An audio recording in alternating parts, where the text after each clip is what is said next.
네, 안녕하십니까. 벚꽃 대통령 지광입니다. 우리 마음 가운데는 누구나가 다 부처님 계세요. 근데 그 사실을 나름대로 이해하고 있는 사람, 깨달은 사람들이 있는가 하면 그렇지 못한 분들도 계시죠. 중생 세계에서도 공부를 잘해야지 뭐 세상 말로 출세하는 것처럼 부처님 나라 마음의 나라에서도 공부를 열심히 해야지 사람도 바뀌고 또 그다음에 그의 어떤 그런 그 미래가 찬연한 광명의 세계로 나갈 수 있습니다. 자, 오늘 또 여러 훌륭하신 분들 모시고 또 부처님 말씀 따라서 질문도 받고 그리고 해결하는 시간을 갖도록 하겠습니다. 자, 누가 처음 질문해 보세요. 네, 누가 하실까? 네, 제 친구는 저에게 너무 좋은 사람인데요. 네네네, 밖에서 보면 전혀 다른 모습을 보입니다. 네네네, 흔히 말하는 갑질을 너무해요. 네, 저 사람도 누군가한테 귀한 자식이고 가족이다라고 말을 해도 네, 자기는 돈을 냈으니까 어, 그만큼 권리를 누리는 거라고 말합니다. 네네. 돈을 내세워서 사람 위에 서고 싶은 심리는 뭘까요? 대체로 보면 갑질이라고 그러죠, 그죠? 갑질하시는 분들이 이렇게 분석을 해보면 뭐냐면 마음 가운데 억눌린 그런 그 심리가 있던 사람, 마음 가운데 뭔가 이렇게 뭔가 눌리던 마음 있는 사람들, 자기 자신감이 좀 취약한 사람들, 그런 사람들이 기회를 이렇게 포착을 하게 되면 그게 이렇게 두드러지게 나오게 돼 있습니다. 그래서 그 테오도르 아도노라는 유명한 그런 그 독일 철학자죠. 이 사람은 천재 같은 사람인데 영화 제작자이기도 하고 뭐 희곡도 쓰고 음악 피아니스트도 훌륭한 피아니스트인데 이 사람이 한 얘기 가운데 재미난 게 뭐냐면 자전거 타는 거 있죠. 자전거 탈 때는 꼭 고개를 숙입니다. 고개를 숙이고 한쪽은 숙이면서 아래 발은 뭐라 막 놀잖아요. 그런 거 마찬가지로 이 갑질하는 사람들을 그렇게 비유를 했어요. 위 사람들한테는 고개 숙이면서 아래 사람한테 막 발길질하는 거 있죠, 그죠? 그러니까 이 자전거 타기 반응과 마찬가지로 우리가 세상 살면서 좀 생각을 해야 될 게 대체로 갑질하는 사람들을 뭐 보면 또 싸우게 되잖아요. 내가 따따붙다 대고 그 갑질하시는 분들 보면은 제가 하나 당부드릴 게 있어요. 그런 분들이 이제 자기 어떤 그런 그 찬스를 포착해 가지고 남들을 막 이렇게 욱박지르거든요. 그러면 죄 없이 싸움이 납니다. 그러니까 갑질하는 분들을 그렇게 생각해 주면 좋겠어요.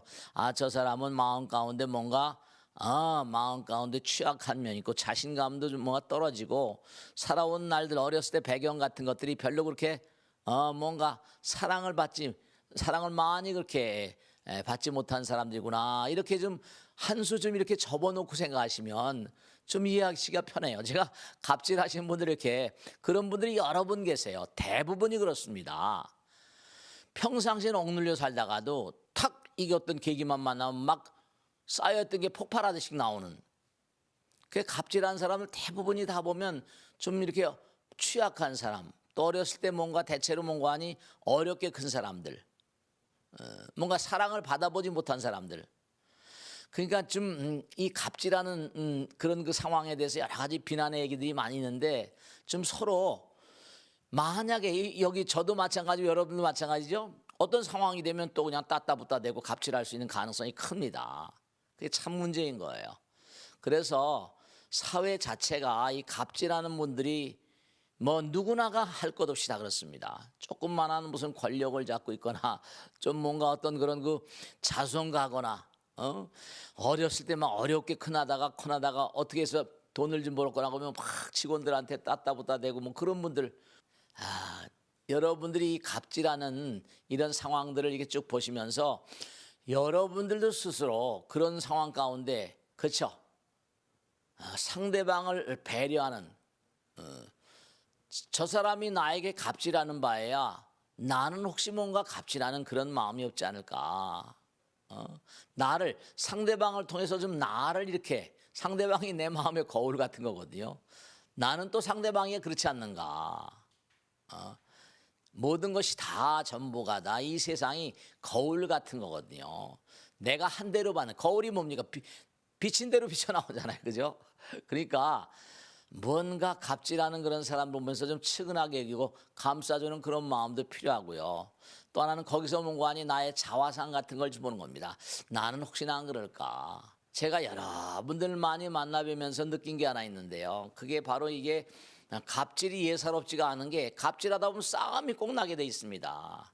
그리고 친근하던 가운데도 그게 한번 그렇게 일이 벌어지고 나면 다음에는 안면몰수가 돼가지고 참 건너지 못할 강을 건너는 그런 예들을 여러 번 뵀어요. 그러니까 저도 마찬가지고요. 많은 분들이 다 스스로 부처님께서 하신 말씀이죠. 나의 자기를 사랑하면 사랑한 사람은 남의 자기도 사랑한다. 그러니까 부처님께서 항상 하신 말씀이 아주 그냥 거룩하신 말씀이잖아요.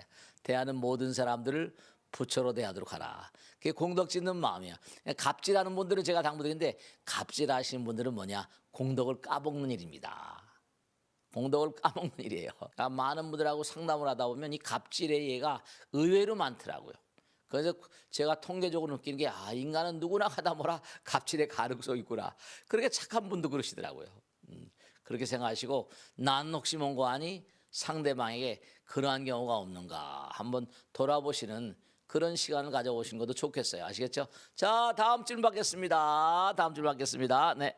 제사가 점점 없어져 갑니다. 네네. 제사로 조상님들을 기리는 것이 옳다고 생각했는데 네. 제사로 인해 산 사람이 고통받는다면 그것도 문제가 있는 것 같아요. 네네네. 제사를 하지 않고 영가들을 기릴 방법이 있을까요? 네. 제사를 지내지 않아도 정말 괜찮은 걸까요? 네, 참 좋은 질문이세요. 요즘에 이 제사 문제가 대단히 큰 사회 문제입니다. 왜냐하면 추석이라거나 뭐 구정이라거나 이런 때에 뵈면은 실제로 그 명절 중국이라는 수로도 나와 있고 사회적인 이슈가 돼가지고 왜냐하면 예전에 제가 클 때만 하더라도 그렇게 제사에 대해서 그렇게 깊이 하는 그런 분들이 별로 그렇게 크게 많이 안 계셨어요. 근데 요즘에는 젊은 분들이 이 제사의식에 대해서 굉장히 뭔가 아니 거부감을 갖기도 하고 부정적인 어떤 이데아를 가지고 있어가지고 제사날 추석날만 되면 공포,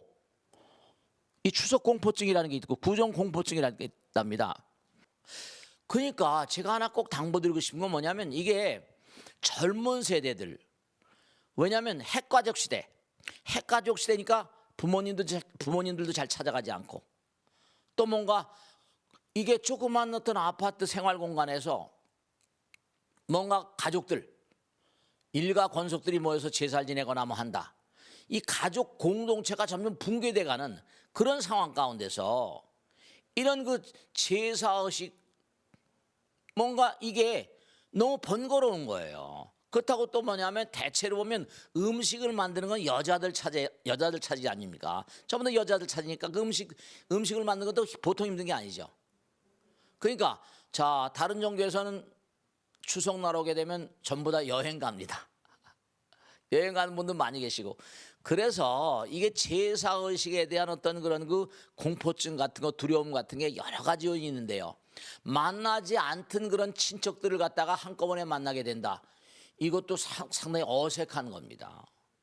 만나지 않던 친척들을 1년에 한 번씩이나 두 번씩 만나는데 그러면 여러 가지 별로 긍정적이지 못한 만남일 수가 많이 있거든요. 근데 제가 하나 꼭 당부드리겠는데 그러니까 뭐냐면 기독교는 제사를 안 지내지만 카톨릭 같은 데 뭐 합동 위령미사 같은 거 있습니다. 위령미사 같이 이렇게 뭐 공동으로 절에서도 합동 그런 제사 같은 걸 지낼 수도 있어요. 근데 제가 하나 꼭 당부드리고 싶은 게 뭐냐면 1년에 많은 그런 경우도 아닙니다. 이게 제사의식이 왜 중요한지 아셔야 될 게 불교는 뭐라 죽어도 죽지 않는다고 얘기하거든요. 영원을 간다고 얘기하거든요. 실제로 죽어도 죽지 않는 거고요. 그러니까 우리가 자꾸만 뭐냐면 제사의식에 대해서 여러 가지로 뭔가 부정적인 그런 그 마음들을 가지고 계시면요. 우리가 조상님의 음덕이라고 그러잖아요. 이게 점점 시대가 오타각세라고 해서 점점 가다 보면 보이지 않는 세계에 대해서 별로 크게 그렇게 개의하지 않습니다. 교회 다니는 분들, 스님, 교회 다니는 분들은 제사 안 지내도 잘만 살대요. 여러분 한번 생각해 보세요. 전체적으로 우리가 죽어도 죽지 않는 존재라고 한다면 우리 주변에도 얼마든지 뭔가 아니 인연 중생들이 많이 있을 수 있어요. 1년에 많은 것도 아니고 2번 정도인데 물론 음식도 너무 많이 차릴 필요가 없습니다. 제가 이황 이태계 집안 그 종손 예를 들었는데 음식을 많이 차리는 게 문제가 아니고 조상님들이 얼마나 나의 후예들이 얼마나 조상을 잘 모시는가. 실제로 여러분죠, 조상님들을 잘 모시지 못하면 부처님께서 그랬잖아요. 너희들이 나를 인정하는 것만큼 나도 너희들을 인정한다 그랬어요. 너희들이 나를 믿는 것만큼 나도 너희들을 믿는다고 하셨거든요. 그럼 이 시대가 점점 혼탁해지다 보니까 조상님들에 대한 뭔가 애경의 사상이라거나 공경의 사상 같은 게 점점 흐려지게 되면 세상이 점점 탁해집니다. 이 제사의식을 힘들다 어렵다 하는 것보다 이 다음에 만약에 내가 죽어서 떠난 다음에 아들, 딸들이 아나 제사 안 지내. 그럴 때 저 세상에 갔을 때 후예들이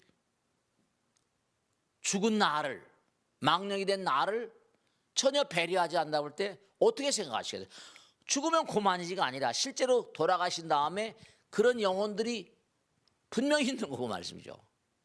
그래서 제가 이게 전부가 다 교육의 어떤 그런 부재 때문에 전통 사상이 전부 다 붕괴되기 때문에 제가 꼭 당부드리겠는데 뭐냐면 번거롭게 많이 차리고 하는 게 문제가 아니라 가족 공동체가 있잖아요. 우리가 세상을 살다 보면 만남이라는 게 중요하거든요. 서로 뭔가 인연 중생이라는 게 뭐냐면 여러분 살다 보면은 이 정말 만남, 인연의 끈 같은 게 서로 사는데 큰 도움이 됩니다. 가족 공동체가 붕괴되다 보니까 정말로 상마하고 부정적인 일들이 너무나 많이 일어나요. 조상님을 예경하는 그런 사상 같은 건 그 가정의 몸과니 분위기를 달리하거든요. 안타까운 거예요.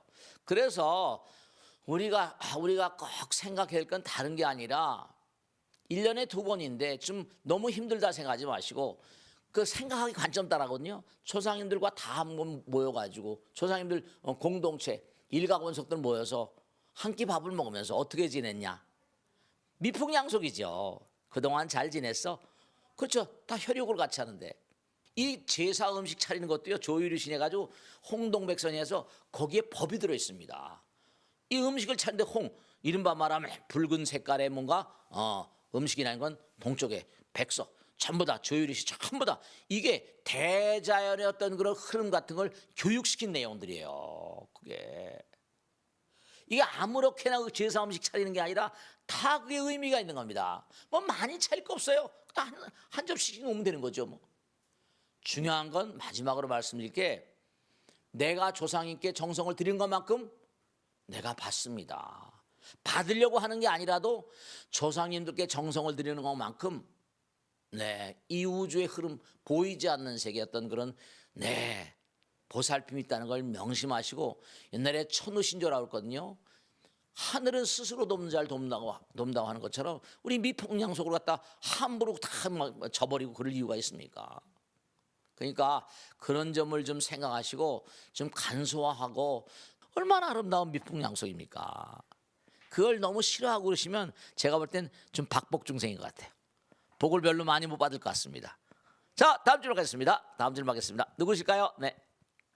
오래전에 미워했던 사람을 다시 만났는데 여전히 제 마음속에 미움이 있더라고요. 네네네. 아마 그때 제대로 사과를 받지 못했기 때문인 것 같아요. 네네네. 그 사람은 기억도 못할 텐데 이제와 사과를 받을 수도 없고 풀리지 않는 응어리를 어떻게 해야 할까요? 우리가 사랑하는 사람이라거나 미워하는 사람 이렇게 만나잖아요. 그게 절대로 뭐냐면 아무렇게나 만나는 게 아니세요. 전부 다 인연 따라 만나는 겁니다. 우리는 제가 언젠가 말씀이죠. 우리는 전부가 다 영원을 흐르는 강 같은 존재예요. 하늘에서 빗방울이 떨어지죠? 그럼 제가 뭐라 그래요? 빗방울이 뭉치면 실개천이 됩니다. 실개천이 모여서 뭔가 하니 강이 되고 바다로 가요. 그러니까 우리가 성불할 때까지 우린 유구한 그런 세월을 끊임없이 가야 되는데 그중에 한 토막 한 토막 이렇게 육신을 받고 나오는 거예요. 그런 금생에 나와서 만나는 사람들은 억천만 명이 아니거든요. 만나서 정해져 있어요. 그럼 뭐냐면 그 사람과 내가 만나서 해소돼야만, 만나서 해결해야만 될 과제가 있어서 만나는 거예요. 아무렇게나 만나는 게 아닙니다. 제가 이렇게 여러분을 만나는 우리 구경지 보살이라거나 정도의 보살, 명불성 다 이게 전부 다 아무렇게나 만나는 게 아니에요. 제가 그런 얘기하죠. 내 생에 어디가 또 만나요. 생각해보세요. 광활한 우주 가운데서 이렇게 만나는 게 쉽겠어요? 이 중에는 뭐 스님을 미워하는 사람도 있을 수 있고, 또 나는 사랑하지만 저 사람 뭐라 나한테 뭔가 아니 손가락질하는 사람도 있고, 중요한 건 이런 거예요. 그 사람이 정말로 뭐 나와 그 사람 사이에 미움의 어떤 관계를 나눈다. 그러면 이건 여러분들이 슬기로운 마음으로 잘 해소하셔야 돼요. 왜냐?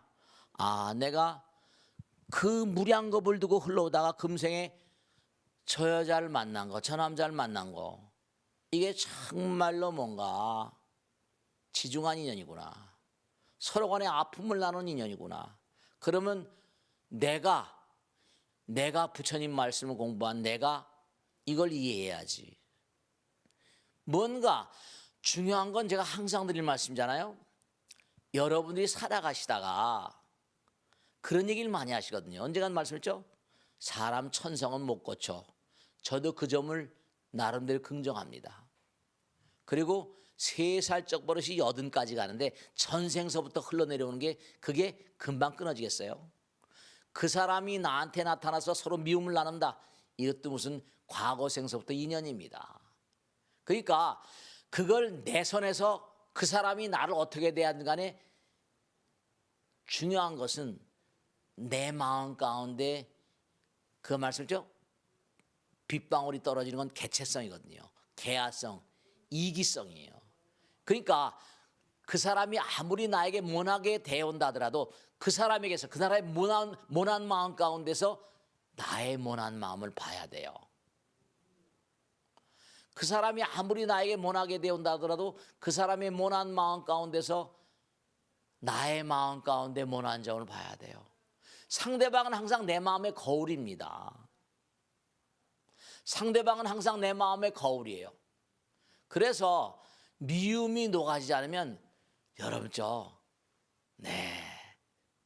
그거는 내 마음 가운데 아상 때문에 그렇다는 생각을 하시고, 내가 만약에 이렇게 생각하세요. 내가 만약에 금생에 이걸 뭐라 녹이지 못하면 내 생에 또 만나겠구나.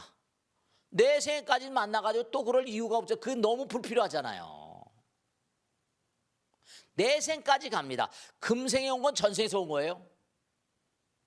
금생은 내 생까지 가버립니다. 이게 그 불필요한 미움을 나누는 사이를 미움을 나누는 사이를 내 생까지 끌고 갈 작정입니까? 그러니까 내가 그 사람을 긍정적인 마음으로 포용을 하게 되면요, 그렇죠. 이 우주에 영원한 건 사랑과 자비밖에 없어요. 그 사람이 아무리 나에게 미웃게 정말 미운 마음으로 다가온다 하더라도, 그렇죠, 얼음장 같은 마음이라고 칩시다. 그럼 내가 따사로운 마음이 어렵겠죠. 근데 따사로운 마음은 얼음을 녹이는 거예요. 저도 세상을 살면서 지금 이 나이 때까지 얼마나 많은 그런 인연을 만났겠습니까? 네. 그러니까 꼭 당부드리겠는데, 우리의 만남은 우연이 아닙니다. 노래가락에도 나오잖아요. 우리의 만남은 뭐라? 인연이었어. 네, 그런 거예요. 그렇기 때문에 가만히 생각을 해보세요. 지금 금생의 인연을 내 생까지 끌고 가가지고 또 고생할 거냐? 만일에 그러기 싫으시다면 내 손에서 녹이세요. 왼수는 뭐라? 항상 뭐라? 외나무 다리에서 만나는 겁니다. 그게 참 정말 안타까운, 그러니까 부처님 말씀에도 우리가 무아상, 무인상, 무중생상, 무사상 그러는데 정말 그렇습니다. 그래서 항상 미움이라는 거나, 부처님께서 그랬죠? 정말로 미워하는 사람도 갖지 말고 사랑하는 사람도 갖지 말라고 그랬죠. 왜냐? 그게 전부 다 이기심 때문에 그런 거거든요. 우린 결국은 뭐냐면 단독연 내려야 돼요. 부처님께서 똑같은 겁니다. 무아상, 무인상, 무중생상, 무사상. 그러니까 그렇지 않으면 결국 누가 괴롭다? 내가 괴롭습니다. 그리고 결국 그게 뭐냐? 내가 그걸 녹이지 않으면 이거 된다? 이게 내 생까지 가버리고,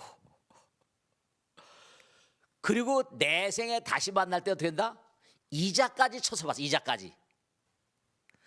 은행에도 예금해 놓으면 어떻습니까? 이자가 나오잖아요. 이자가. 고통도 이자가 있어요.